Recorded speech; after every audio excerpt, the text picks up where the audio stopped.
ಸಖತ್ ಖಾರ ಬಣ್ಣ ಮತ್ತು ರುಚಿ ಆಚಿ ಚಿಲ್ಲಿ ಪೌಡರ್. ರಕ್ಷಿತಾ ಬಗ್ಗೆ ಏನು ಹೇಳೋದಕ್ಕೆ ಇಷ್ಟಪಡ್ತೀರಾ? ಆ್ಯಕ್ಚುಲಿ ನಿಜ ಹೇಳಬೇಕಂದ್ರೆ ನಾವು ಎಂಜಾಯ್ ಮಾಡ್ತಿದ್ರಿ ನಿಮ್ಮಿಬ್ಬರ ಈ ಒಂದು ಆ ಫೈಟ್ ಇದೆಯಲ್ಲ ಕ್ಯೂಟಾಗಿ, ಅದು ಬಹಳ ಚೆನ್ನಾಗಿತ್ತು ನೋಡೋದಕ್ಕೆ. ಇದ್ರ ಬಗ್ಗೆ ನೀವೆಷ್ಟು ಇರಿಟೇಟ್ ಆಗ್ತಾ ಇದ್ರಿ ಯಾಕೆ ಅಂತ ಹೇಳಿ. ಟು ಬಿ ಆನೆಸ್ಟ್, ನೀವು ಆಡಿಯನ್ಸ್ ಏನು ಹೊರಗಡೆಯಿಂದ ನೋಡ್ತೀರಿ ಅದು ನಿಮಗೆ ಎಂಟರ್ಟೈನ್ಮೆಂಟ್ ಆಗಿ ಕಾಣುತ್ತೆ, ಬಟ್ ಒಳಗಡೆ it is a real situation. ಅದು ಅಲ್ಲಿ ಯಾವುದು ಸ್ಕ್ರಿಪ್ಟೆಡ್ ಇರಲ್ಲ, ಅದು ನಿಜ. ಅಲ್ಲಿ ನಿಮಗೆ ಇಬ್ಬರ ಗಲಾಟೆ ಎಂಟರ್ಟೈನ್ಮೆಂಟ್ ಥರ ಕಾಣುತ್ತೆ, ಆದರೆ ಅಲ್ಲಿ ನಿಜ ಇಬ್ಬರು ಗಲಾಟೆನೇ ಮಾಡ್ತಾ ಇರ್ತಾರೆ. ಸೊ ನಾವು ಆ ಪೀಕಿಗೆ ಹೋಗಿರ್ತೀವಿ. ಮತ್ತು ಆ ಮನೆದು ವಾತಾವರಣ ಹೇಗಿರುತ್ತೆ ಅಂತಂದರೆ, ನಿಮ್ಮ ಎಲ್ಲ ಒಂದು ಫುಡ್ಡು ನಿಮಗೇನಿಷ್ಟ ಅದಕ್ಕೆ ಇಟ್ಕೊಂಡಿರ್ತಾರೆ.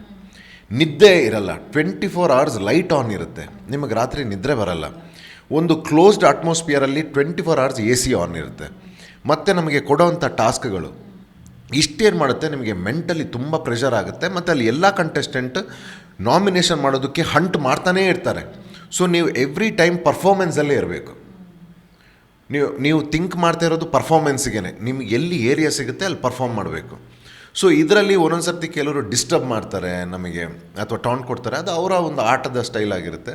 ಸೊ ಇದು ಬಂದಾಗ ನಾವು ಅದರಲ್ಲಿ ಯಾವುದೇ ಕಂಜೂಸಿ ಮಾಡಲಿಲ್ಲ. ಯಾವ ರೀತಿ ಉತ್ತರಗಳನ್ನು ಕೊಡಬೇಕಿತ್ತು, ತಗೊಳ್ಬೇಕಿತ್ತು, ಎಲ್ಲ ಧಾರಾಳವಾಗಿ ಮಾಡಿದ್ದೀವಿ. ಸರ್, ಈ ಕಿಚ್ಚನ ಚಪ್ಪಾಳೆ ಕಾಂಟ್ರವರ್ಸಿಯಾಗಿ ಬದಲಾಗುತ್ತೆ. ಸೊ ಅವರಿಗೆ ಬೇಕು ಬೇಡದ ಬೈಗುಳಗಳನ್ನು ಜನ ಕೊಟ್ಟಿದ್ದು ನೋಡಿದ್ದೀವಿ, ನಾವು ಕಮೆಂಟ್ಗಳನ್ನು ಮಾಡಿದ್ದು ನೋಡಿದ್ವಿ, ಸೋಷಿಯಲ್ ಮೀಡಿಯಾದಲ್ಲಿ ಬರ್ಕೊಂಡಿದ್ದು ನೋಡಿದ್ವಿ. ಇದನ್ನು ನೀವು ಹೇಗೆ ಸ್ವೀಕಾರ ಮಾಡಿದ್ರು? ಆ್ಯಂಡ್ ಸರ್ ಅದನ್ನು ಪ್ರಸ್ತಾಪ ಕೂಡ ಮಾಡಿದರು ಬಿಗ್ ಬಾಸ್ ಸೀಸನ್ ಇದರಲ್ಲಿ. ನಾನು ಇದ್ರ ಬಗ್ಗೆ ನಿಜವಾಗ್ಲೂ ಮಾತಾಡಬೇಕು. ಯಾಕಂತಂದರೆ ಈಗ PR ಮಾಫಿಯಾ ಥರ ಟರ್ನ್ ಆಗಿದೆ ಈಗ. ನಾನು ಇನ್ನೊಂದು ಹೇಳಬೇಕು, ನಾನು ಯಾವುದೇ ಒಂದು ಊರಿನ ಓಟ್ಸಿಂದಾಗಲಿ ಅಥವಾ ಒಂದು 3-4 ಜನ PRಗಳನ್ನೇ ಇಟ್ಕೊಂಡಾಗಲಿ ಆಡಿಲ್ಲ. ನಾನು ನನಗೋಸ್ಕರ ಆಟ ಆಡಿರೋದು ಬಿಗ್ ಬಾಸ್ನ. ಅದಕ್ಕೆ ಯಾವ ಗೌರವ ಸಿಗಬೇಕಿತ್ತು ಬಾದ್ಶಾ ಕಿಚ್ಚ ಸುದೀಪ್ ಅವರಿಂದ ಸಿಕ್ಕಿದೆ. ಅದು ನನ್ನ ಆನೆಸ್ಟಿಗೆ ನನಗೆ ಸಿಕ್ಕಿರೋದು ಒಂದು. ಎರಡನೇದು, ನಾನು ಈ ಪ್ರೇಕ್ಷಕರಿಗೆ ಹೇಳೋಕ್ಕೆ ಇಷ್ಟಪಡ್ತೀನಿ, ನಿಮಗೆ ಯಾರ ಮೇಲೇನಾದರೂ ಅಭಿಮಾನ ಇದೆಯಾ, ಬಹಳ ಸಂತೋಷ. ಅವ್ರನ್ನ ಪ್ರೋತ್ಸಾಹಿಸಿ. ಅವ್ರನ್ನ ಪ್ರೋತ್ಸಾಹ ಮಾಡೋ ಬರದಲ್ಲಿ ಇನ್ನೊಬ್ಬರಿಗೆ ಟೀಕೆ ಮಾಡೋದಾಗಲಿ ಅಥವಾ ಅವ್ರಿಗೆ ಇನ್ಸಲ್ಟ್ ಮಾಡೋದಾಗಲಿ ದಯವಿಟ್ಟು ಮಾಡಬೇಡಿ. ಯಾಕಂದರೆ ಅದು ನಿಮ್ಮ ಮನೆ ಮಕ್ಕಳಿದ್ದಾಗ ಮಾತ್ರ ಅದರದ್ದು ಪೇನ್ ಗೊತ್ತಾಗೋದು ನಿಮಗೆ. ಆಮೇಲೆ ಇನ್ನೊಂದು ಹೇಳ್ತೀನಿ, ನನಗೆ ನನ್ನ ಬಗ್ಗೆ ಯಾರು ಟೀಕೆ ಮಾಡಿದ್ದಾರೆ ಅಥವಾ ಕಿಚ್ಚ ಸರ್ ಬಗ್ಗೆ ಯಾರು ಟೀಕೆ ಮಾಡಿದ್ದಾರೆ ನಮಗೆಲ್ಲ ಬೇಜಾರೇ ಇಲ್ಲ. ನಮಗೆ ಎಲ್ಲಿ ಬೇಜಾರಾಗುತ್ತೆ ಅಂತಂದರೆ, ನೀವೊಂದು ಟೀಕೆನ ಈಗ ಸೋಷಲ್ ಮೀಡಿಯಾ ಫಿಂಗರ್ ಟಿಪ್ಸಲ್ಲಿದೆ, ನೀವು ಮಾಡ್ತೀರಿ ಒಂದು ವಿಡಿಯೋ, ಆ ಧ್ರುವಂತ್ ಏನು ಮಾಡ್ದ, ಇವನು ಏನು ಮಾಡ್ದ, ನೀವು ಮಾತಾಡ್ತೀರಿ. ನಿಮ್ಮ ಕಮೆಂಟಲ್ಲಿ ಒಂದು 200, 300, 500 ಜನ ನಿಮಗೆ ಬೈದು ಕಮೆಂಟ್ ಮಾಡ್ತಾರೆ, ಅದು ಬೇಜಾರಾಗುತ್ತೆ. ನೀವು ನಮಗೆ ಬೈತೀರಾ, ಬೇಜಾರಿಲ್ಲ. ನಿಮಗೆ ಕಮೆಂಟ್ಗಳಲ್ಲಿ ನಿಮಗೆ ಬೈತಾರೆ, ಅದು ನೋಡಿ ಬೇಜಾರಾಗುತ್ತೆ. ಇದು ಒಳ್ಳೆಯ ಆರೋಗ್ಯಕರವಾದ ಬೆಳವಣಿಗೆ ಅನಿಸಲ್ಲ. ನೀವು ಸಪೋರ್ಟ್ ಮಾಡಿ, ಅವ್ರಿಗೆ ಒಳ್ಳೇದು ಹೇಳಿ. ಬೇರೆಯವ್ರು ಇಷ್ಟ ಇಲ್ವಾ ಬಿಟ್ಬಿಡಿ, ಅವ್ರದ್ದು ಏನೋ ಕಷ್ಟಪಟ್ಕೊಂಡು ಅವ್ರು ಒಂದ ಮೇಲೆ ಬರ್ತಾರೆ ಅಥವಾ ಟ್ರೈ ಮಾಡ್ತಾರೆ. ನೀವು ಇಷ್ಟ ಒಬ್ಬರನ್ನ ಪಡೋ ಬರದಲ್ಲಿ, ನಾನಂತಲ್ಲ ಯಾರೇ ಆಗಲಿ, ಈ ಸಲ ಯಾವ ಮಟ್ಟಕ್ಕೆ ಹೋಗಿದೆ ಅಂತಂದರೆ ಕಿಚ್ಚ ಸರ್ಗೂ ಏನೇನೆಲ್ಲ ಮಾತಾಡಿದ್ದಾರೆ.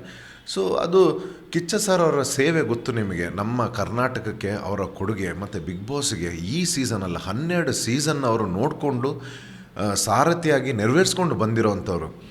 ಅವರಿಗೆ ಆ ಬಿಗ್ ಬಾಸಿನ ಚಿಕ್ಕ ಏರಿಯಾಸ್ ಕೂಡ ಗೊತ್ತು ಆ ಶೋದು.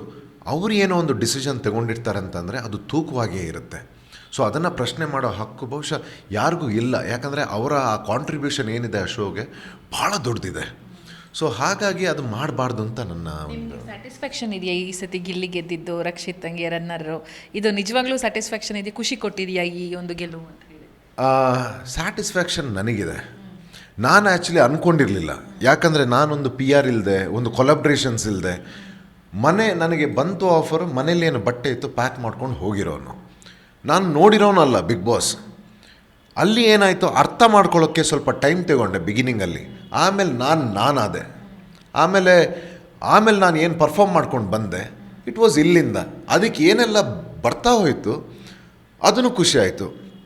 ಹೊರಗಡೆ ಬಂದಾದಮೇಲೆ ಧ್ರುವಂತ್ ಏನಾಗಿದ್ದ, ಒಂಟಿ ಸಲಗ, 1 ಮ್ಯಾನ್ ಆರ್ಮಿ, ಡ್ಯಾಶಿಂಗ್ ಧ್ರುವಂತ್, ಇದೆಲ್ಲ ನೋಡಿ ಮ್ಯಾಮ್, ಏನು ಕನಸು ಕಂಡಿದ್ವಿ ನಾವು 30 ವರ್ಷದಲ್ಲಿ.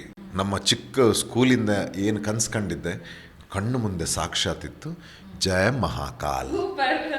ಇದನ್ನ ಕೇಳಬೇಕು ಅನ್ಕೋತಾ ಇದ್ದೆ. ಅಪ್ಪ ಅಮ್ಮ ಯಾವ ರೀತಿ ಸಂಭ್ರಮಿಸಿದ್ರು? ಅಮ್ಮ ಬಾಕ್ಸ್ ಕಿಚ್ಚ ಕೊಟ್ಟಂತ ಚಪ್ಪಳೆಯಲ್ಲಿ ಕೊಟ್ಟ ಗಿಫ್ಟ್ ಬಾಕ್ಸ್ ಅನ್ನು ಓಪನ್ ಮಾಡಿ ಎಷ್ಟು ಸಂಭ್ರಮಿಸಿದ್ರು ಅಂತ ಹೇಳಿ.